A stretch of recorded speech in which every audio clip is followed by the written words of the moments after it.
बीच में people party के बंदे थे, तकरीबन 12-13 बंदे थे पीपल पार्टी के थे। वो अपने एक भतीजे को छोड़ने के लिए 2 गाड़ियों में आए थे दीर से। उसकी फ्लाइट थी शायद कतर की या दुबई की, वो उसको सी ऑफ करने के लिए जा रहे थे। रस्ते में उनको रोका, उनकी तलाशी ली, उनके आईडी कार्ड देखे, KPK के आईडी कार्ड थे, उनको भी उठा के अंदर डाल दिया। फिर हमारे साथ तकरीबन 6-7 बंदे और थे, उनका ताल्लुक भी मलाकान रीजन से ही था, वो जमात इस्लामी के बंदे थे, लेकिन बदबख्ती उनकी शायद थी कि उसके ऊपर भी एड्रेस KPK का था, उन लोगों को भी अंदर डाला हुआ था।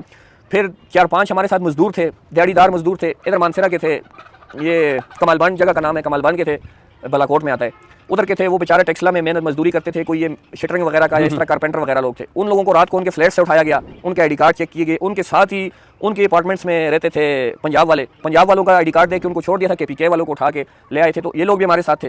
वापस आ जाता हूँ अपनी उस बात पे कि जब हम लोग प्रिजन वैन में थे, फिर थोड़ी टाइम बाद इस तरह होने शुरू हो गया। आपको वैसे भी पता है कि इस तरह की जगह पे 4 बंदे भी हो ना उस वैन में, आप 4 घंटे भी, आप 2 घंटे भी 4 बंदों को बिठाए ना, तो सफोकेशन शुरू हो जाती है बंदे को। प्रॉपर्ली बंदा जाहिर है केज में, एक पिंजरे में बंद हो जाता है।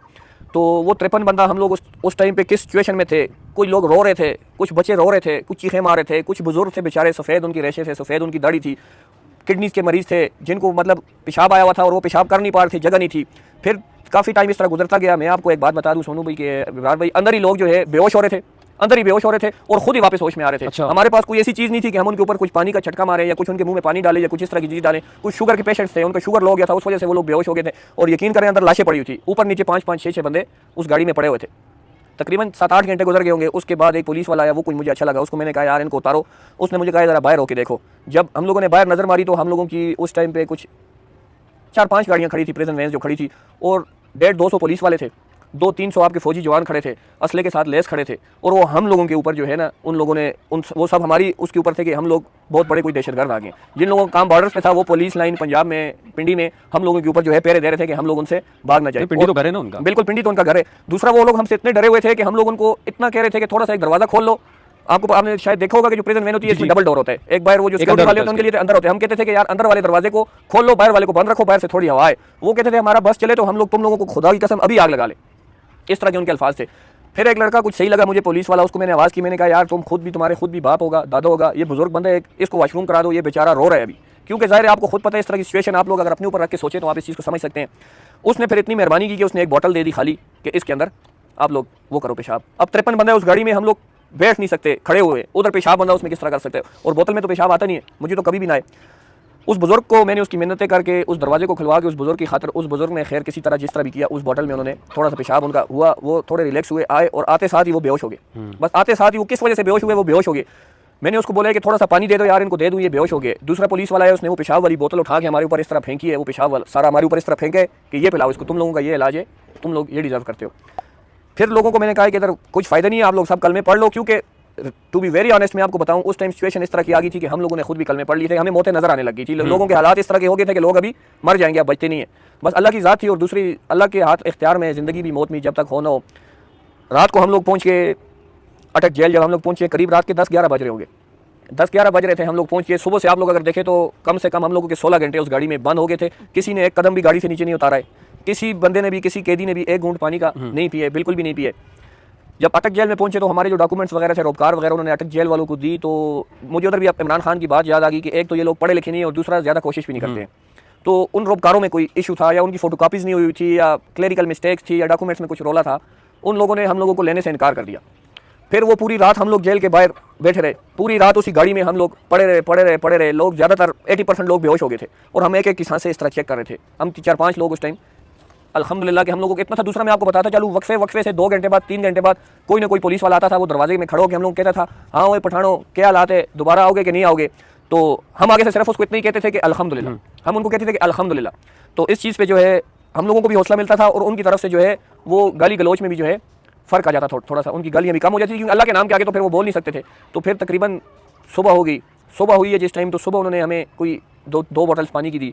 वो 2 बॉटल्स पानी की फिर आप समझ सकते हो 50 बंदे के लिए, फिर लोगों की क्या सिचुएशन थी। लेकिन मैं खराज तहसीन पेश करता हूँ अपने सारे असीरान को, सारे कैदियों को, पिटियाई वालों को, जिन्होंने हमारे साथ वक्त गुजारा, कि उन लोगों ने बड़े सब्र का मुजाहरा किया। पहले बुजुर्गों को पानी पिलाया, फिर बच्चों को एक घूंट पिलाया, फिर हम जो जवान थे हम लोगों ने अल्लाह की तवक्कल पे ही गुजारा कर लिया। और उस दिन असर के टाइम पे उन लोगों ने जो है हमें जेल ने कबूल किया, हम लोग अंदर गए। तो तकरीबन 30, 32, 34 घंटे ये बनते हैं कि हम लोगों के साथ यहाँ से इन लोगों के ये जुल्म स्टार्ट हो गए। फिर जब हम लोग अटक जेल में चले गए तो जेल में हम लोगों को जब अंदर लेके गया तो हम लोगों की जो बैरक थी उसमें 26 बंदों की बैरक थी, उसमें हम लोग 91 बंदे थे अंदर। और ये 110 5 दिन जितने हम लोग अंदर रहे हैं, वो हम 91 बंदे 26 बंदों की बैरक में रहे हैं। और आप यही समझ सकते हैं कि उधर भी हम लोगों ने किस तरह टाइम गुजारा होगा कि सोने के लिए भी जगह जो थी कि बंदा जो 2 बंदे सोते थे और 2 जागते थे। अच्छा उमर, इसी सवाल के ऊपर मैं आ रहा था, इसी सवाल को लेके आगे चलेंगे। टाइमिंग का भी थोड़ा सा ख्याल रखना है, टाइम भी थोड़ा सा ज़्यादा हो गया है, मुझे इसको 2 पार्ट में अपलोड भी करना पड़ेगा। मुझे ये बताएं कि जेल का जो अमला था उनका आप लोगों के साथ ट्रीटमेंट किस तरह की थी, और इसके अलावा और अंदर क्या क्या हुआ? जेल की आपको मैं बताऊं तो जेल का अमला जो था जी, शुरू में ज़ाहिर है उनके ऊपर बहुत ज़्यादा ऊपर से दबाव था, प्रेशर था, बहुत ज़्यादा प्रेशर था। जिस तरह आपको पता है कि आपके जो वज़ीर दाखिला है इनकी तरफ से भी प्रेशर था, दूसरा अटक की DPO भी था, वो पर्सनली भी इस चीज़ में इन्वॉल्व था, एंटी इमरान खान है। उस वजह से उन लोगों ने पूरा अपने जो है पुलिस वालों को सबको बोला हुआ था इनको जिस तरह हमारे हौसले तोड़ना चाहते थे।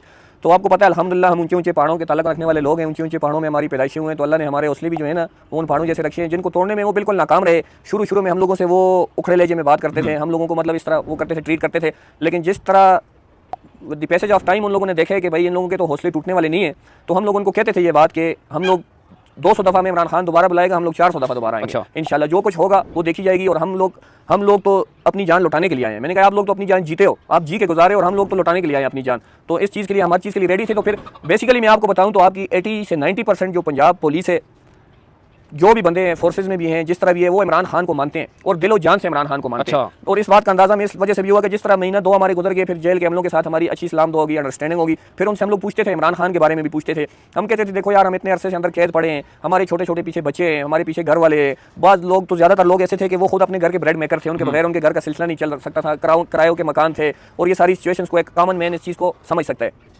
तो वो लोग जिस टाइम हमारे साथ इमरान खान की बातें करते थे ना, तो वो हम लोग कहते थे कि इमरान खान और आप लोगों को जिस टाइम हम देखते हैं तो हम अपने घरों में जाते हैं तो हम अपने बच्चों से प्यार नहीं कर सकते, हम अपनी बीवियों के पास नहीं जा सकते, हम अपनी माओं के पास नहीं जा सकते हैं, क्योंकि आप लोग हमारे बच्चों के लिए, हम लोगों के अच्छे मुस्तकबिल के लिए कुर्बानियां दे रहे हैं। पंजाब पुलिस के लिए, पंजाब पुलिस हमसे कह रही थी, ये पंजाब पुलिस ने हमसे कहा है। और ऐसे पुलिस वालों से भी मेरी मुलाकात हुई है पर्सनली भी इतने लंबे अरसे में, कि जिन्होंने इमरान खान के ऊपर भी ड्यूटी की है, जो इमरान खान मतलब उनकी उसमें थे, उन लोगों ने हमें ये बोला कि भाई इमरान खान को आप इंसान न समझो, इमरान खान इंसान नहीं है, इमरान खान अल्लाह के वली बन गए। अच्छा। अगर जिस तरह का उन्होंने टाइम गुजारा, अल्लाह के साथ उनका जिस तरह का ताल्लुक हो गया। फिर एक वो बंदा था जिसने सबसे ज़्यादा इमरान खान पर ड्यूटी की थी, अटक में भी की थी, अड़याला में भी की है, उसने भी ये बात बोली कि इमरान खान माशाल्लाह 3 से 4 दफ़ा तर्जुमा के साथ कुरान पाक अंदर उन्होंने मुकम्मल कर लिया है, और अल्लाह के साथ उनका रिश्ता इस तरह जुड़ गया है कि इतने लंबे लंबे सजदे इमरान खान करते हैं कि बाज़ औक़ात मैं ड्यूटी पे होता था और मैं डर जाता था कि शायद ये जिंदा है कि नहीं है, इनकी रूह तो नहीं परवाज़ करगी। तो अल्लाह के साथ उनका ताल्लुक इस तरह जुड़ गया। तो ये चीज़ें जब हम लोग सुनते थे तो इन चीज़ों से हम लोग के हौसले माशाल्लाह और ज़्यादा बुलंद हो जाते थे। तो बाकी ये ट्रीटमेंट था कि पहले मुलाकात वगैरह घर वालों से करवाई गई आप लोगों की, या जी मैंने आपको जिस तरह इब्रार भाई मैंने आपको बताया कि ऊपर से उनके ऊपर बहुत सख्त ऑर्डर थे, और हम ऐसी कौम से ताल्लुक रखते हैं कि हमें जब ऊपर से ऑर्डर आता है तो हम नीचे नहीं देखते कि नीचे हक है कि सच है या झूठ है, क्या है, हमने ऑर्डर को सिर्फ फॉलो करना होता है। तो PTI वालों के लिए बड़ी अंदर जो है आप कह सकते हैं रिस्ट्रिक्शंस थी। हम लोगों को PCO अलाउ नहीं था, हम लोगों की कैंटीन आती थी, आज आप सामान बोलोगे वो भी गिनी चुनी 3-4 चीज़ें थी जो आती थी, वो 2 दिन बाद 3 दिन बाद आपको आके मिलती थी। और सबसे मेन थिंग जो मैं आपको बताना चाहूँ, पहले दिन जब रात को हम लोग सोए, थोड़ा लेटे, मतलब कमर हम लोगों ने सीधी की, कुछ 10 दिनों बाद सुबह मुझे दोस्त ने उठाया, उसने मुझे कहा कि उठो नाश्ता कर लो। जब नाश्ता मैं करने लगा, हलवा बना हुआ था, और हलवे को जब मैंने एक नवाला दिया तो आप यकीन करें वो डीजल में बना हुआ हलवा था, और मुझे उधर ही क्या होगी, वॉमिट होगी, और मैंने वापस उधर ही थूक दिया। तो तकरीबन 2 महीने, तो मैं आपको कह सकता हूँ कि 24 घंटे में एक दफ़ा हम लोग खाना खाते थे। खाना आता ज़रूर था, शलजम जो होते हैं, ठिपर का सूप आता था कुछ अजीब सा, उसको ना बंदा पी सकता था ना खा सकता था। और आपको पता है हमारे स्पेशली KPK वाले लोग, या हम ये जो नॉर्थन साइड के लोग हैं, हम लोग मिर्च मसाला नहीं खाते ना, बिल्कुल। और ये बात उन लोगों को भी बेहतर पता थी। तो आप कह सकते हैं कि जितनी मिर्ची आप कह सकते हो कि 10 बंदों के खाने में होनी चाहिए, उतनी वो एक प्लेट में हमारे आगे पड़ी होती थी। और ऊपर इस तरह सुर्ख मिर्चें तैयारी, पानी होता था, एक शोरबा होता था पानी का, कभी कभी बीच में 2 आलू पड़े होते थे, और ऊपर बिल्कुल उसकी तेज होती थी सरफेस ना, वो बिल्कुल सुर्ख मिर्चों से इस तरह तैयारी होती थी, और हम लोग तो बिल्कुल खा नहीं सकते थे। तो हमारे साथ काफ़ी लोग ऐसे थे कि जिनको ब्लड जारी हो गया था, मतलब वो जिस टाइम पेशाब करते हैं उनके पेशाब में खून जाता था। और 2-4 दफ़ा हमने सुपरिटेंडेंट को भी और उन लोगों को शिकायत भी की उसकी, और वो हमें कहते थे ये मिर्ची आपकी सेहत के लिए अच्छी है, ये खाओ, ऊपर से पानी ज़्यादा पियो, आपके गुर्दे काम करेंगे, ये वो, मतलब इस तरह की सिचुएशन चलती रहती थी। फिर हम लोगों को हमारे लिए बर्तन अलाउ नहीं थे, बाहर से कुछ चीज़ें अलाउ नहीं करते थे शुरू में। फिर जाके तकरीबन 50-60 दिनों के बाद जब हमें घर से थोड़ी बहुत एक्सेस मिली, मुलाकातें हमारी आनी शुरू हुई रेगुलरली, फिर उसमें हमें बर्तन शर्तन ये चीज़ें मिली, फिर कुछ लोग जो है अपना खाना पकाना शुरू किया। उसके बाद थोड़ी सी जाके हम लोग रूटीन वाइज सेटिंग हुई है। तो जब आप रिहा हो रहे थे, जब आपके रिहाई के दिन करीब थे, उस टाइम में क्या रवैया था उनकी तरफ से, किस तरह की गुफ्तगू आप लोगों के साथ की जा रही थी, किस तरह का रवैया था?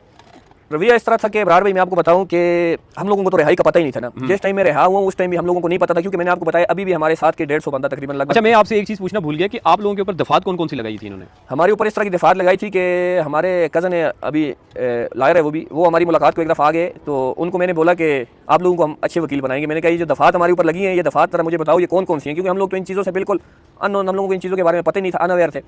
तो उसने मुझे बोले कि ये दफात जो आपके ऊपर लगी हुई हैं ये दफात तो हमें क्या, ये जजों को भी नहीं पता है। अच्छा। ये जजों को भी नहीं पता कि ये कौन कौन सी दफ़ा है। तो उनमें 780 है, 580 है, 120 है और 324, 337 और अजीब व गरीब किस्म की दफ़ात। इस तरह की दफ़ात थी कि मतलब बिल्कुल आप उसका सोच भी नहीं सकते हो। कुछ अगवा की दफ़ात डाली हुई थी और पता नहीं 3 MPO 5 MPO, मतलब मैं अपनी बात करूँ तो मेरे ऊपर कम से कम 70+ दफ़ात थे। अच्छा। और कुछ ऐसे लोग थे जिनके ऊपर 100 से भी ऊपर दफ़ात थे। किसी के ऊपर 9 पर्चे थे, किसी के ऊपर 10 पर्चे थे, किसी के ऊपर कितने थे। हमारे ऊपर शुरू में 2 पर्चे हुए, फिर वो 2 पर्चे जो हमारे जब क्लियर अभी नहीं हुए थे कि 80 डेज़ बाद हम लोगों को फिर अदालत तलब किया गया, उसमें लोगों में काफ़ी खुशी की लहर आई कि शायद हम सबको रिहा कर रहे हैं, लोग खुश हो रहे थे। वो जब हम कोर्ट आए तो हमें पता लगा कि हमें 5-6 दिन के लिए मजीद रिमांड पे ले गए हज़रों वाले, अटक वाले, और हम पे 4-4 पर्चे और डाल दिए। तो अभी तक ये सिलसिला चल रहा है। हम तो खुश नसीब थे शायद। ये अभी मतलब आप प्रॉपर्ली रिलीज हो चुके हैं, दफात खत्म हो चुकी हैं, या अभी भी कुछ अहकाम है? अभी तो हम लोग अभी इस हालात में तो हम लोग अभी बेल पे हैं। अभी फ़िलहाल तो अभी कुछ नहीं कहा जा सकता, लेकिन हमारे साथ के काफ़ी ऐसे लोग हैं, हमारे ग्रुप में भी हैं, और मेरे लॉयर ने भी मुझे पर्सनली मना किया कि आप कुछ अर्से के लिए जो है फ़िलहाल पंजाब मत आओ, क्योंकि आपके ऊपर कुछ नए चार्जेस वगैरह उन्होंने कुछ इस्लामाबाद में या तरनोल वालों ने कुछ नए पर्चे वगैरह भी हम लोगों के ऊपर जो है। अच्छा, ये रिसेंटली हाँ, ये रिसेंटली हुआ है, और जिनमें आज भी मैं आपको बता रहा हूँ कि 88 बंदे 88 बंदे आज भी 4 दिन के रिमांड पे इस्लामाबाद पुलिस वाले लेके चले गए। तो ये सिलसिले सारे हमारे साथ जुड़े रहे।